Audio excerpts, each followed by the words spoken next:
sacrificio ha sido muy duro? Sí, pero para lo que he conseguido creo que ha merecido bastante la pena.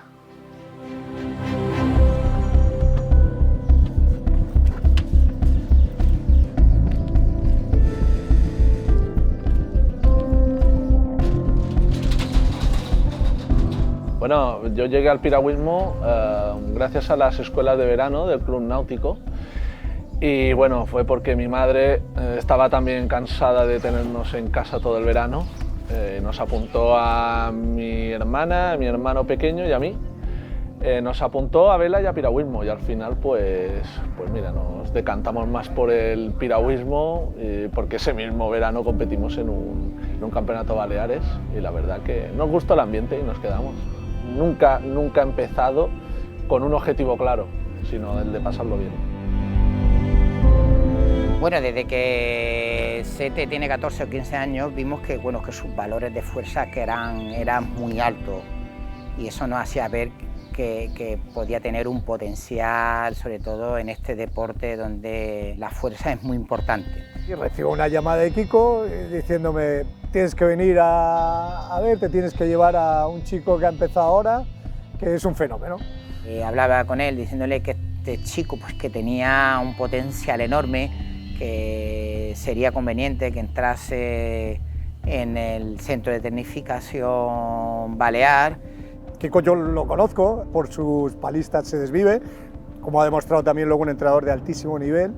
Le decía: Kiko, no puede ser, he visto todas las competiciones de infantiles y me estás hablando de uno que no ha ido ni a una competición. No, es que ha empezado hace un mes. Bueno, total, cogí coche y me fui a Pollensa, nada, por no hacerle un feo a Kiko, más que nada, insistió mucho. Digo, bueno, ¿quién es? Y dice: aquel de ahí. Tuve que preguntarle si efectivamente estábamos hablando del chico que hacía un mes que había empezado. Me dijo: sí, un mes. Y le dije: Kiko, nos lo llevamos. Esa fue la conversación. Las cosas como son. Cuando entré en la categoría de cadete, la verdad no entré en ninguna final. Después sí que cogí alguna medalla cuando ya era el mayor de la categoría. En junior ya me empezó a ir mejor. Y sí que es verdad que, bueno, llegas a un mundial junior y te crees que te puedes comer el mundo cuando llegas a la categoría absoluta. ¿Qué pasó? Me fui al equipo nacional y fue un palo tremendo porque, claro, las expectativas son unas y la realidad es otra. Y realmente, pues ese verano fue... Llamé a Kiko, me acordaré, lo llamé llorando y le dije: oye, ven a buscarme que yo de aquí me voy. Porque nosotros en 2010, como contaba antes, cuando decidimos que abandonaba el equipo nacional porque vimos que su rendimiento no era el óptimo, pues decidimos pues, volver a casa. Me acuerdo, hice las maletas y me fui sin decir nada. Yo no quiero estar aquí más. Claro, yo necesitaba trabajar, porque mis padres me dijeron: tú no puedes llegar aquí y pasarte un verano sin hacer nada.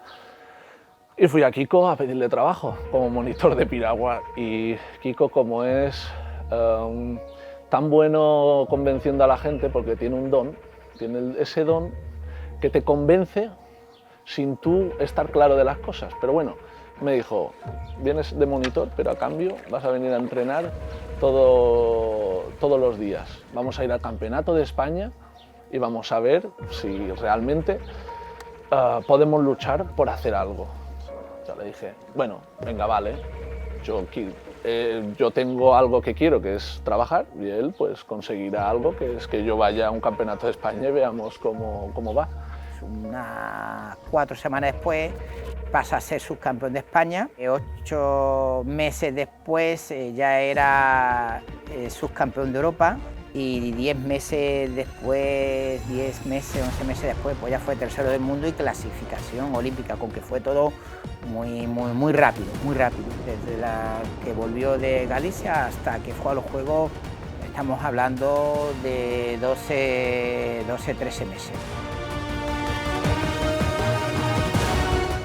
Él ha sido el artífice de todo.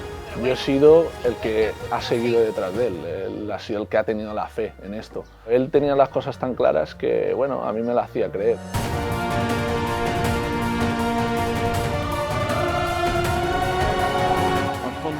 Benavides, silver medalist at this year's European Championships, bronze at last year's World Championships. Y si eso sí que lo recuerdo, iba calentando y hacía un día espectacular de sol y le dije, Kiko, si hoy no gano, poco me falta, le dije, porque me encuentro espectacular, está feo decirlo, pero iba como un avión. Yo en esa época iba que me comía el mundo. Fui por encima de mis posibilidades, remando, pero digo, es que tengo que llegar como sea. Iba escalando posiciones, salí el último, llegué a ir segundo y los últimos metros me pasó factura, obviamente. Fue como un chof, llegar y dices, ¡buah! Y ahora, ¿qué pasa? ¿Sabes? Es duro, porque lo piensas y a mí estuve llorando todo el día. Como que nos venían a consolar por ser cuarto en los Juegos Olímpicos. Es que duele, es que es el que duele, es que es el que escuece, es que es el que pica, el cuarto puesto. Y dices, el abismo que hay del bronce al cuarto, más allá de un diploma o una medalla, el abismo que supone a nivel de patrocinios, repercusión, impacto social, impacto económico, impacto deportivo, lo que te cambia la vida, ¿no? Una medalla olímpica. Y además yo recuerdo que una foto que capté yo cuando salió del agua, que salía con la canoa al hombro y la cabeza gacha y el gesto bastante serio. Y se dio la casualidad de que después de la competición apareció por ahí el hoy rey Felipe VI, todo el mundo haciéndose fotos, tal y cual, y recuerdo hacerle una foto a Sete, a la familia, tal, con él, y en esa foto pues, ver a un Sete muy serio, o sea, Sete entonces estaba dándole más vueltas a lo que había pasado minutos antes que preocupado de que estuviera el uno o el otro, ¿no? Aún lo recuerdo y, joder, me revuelve todo.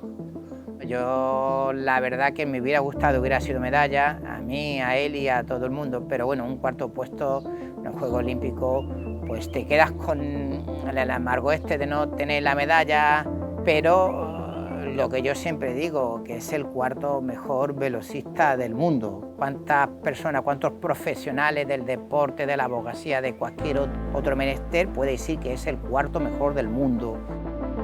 Es verdad que quedar cuarto es espectacular, o sea, porque con el tiempo yo siempre lo he pensado, digo, ostras, soy cuarto del mundo en los Juegos Olímpicos, eso es espectacular. Pero claro, siempre la medalla, ¿sabes? La medalla que tienes ahí y que tú trabajas para eso, no me consolaba nadie, o sea, no he llorado tanto en mi vida.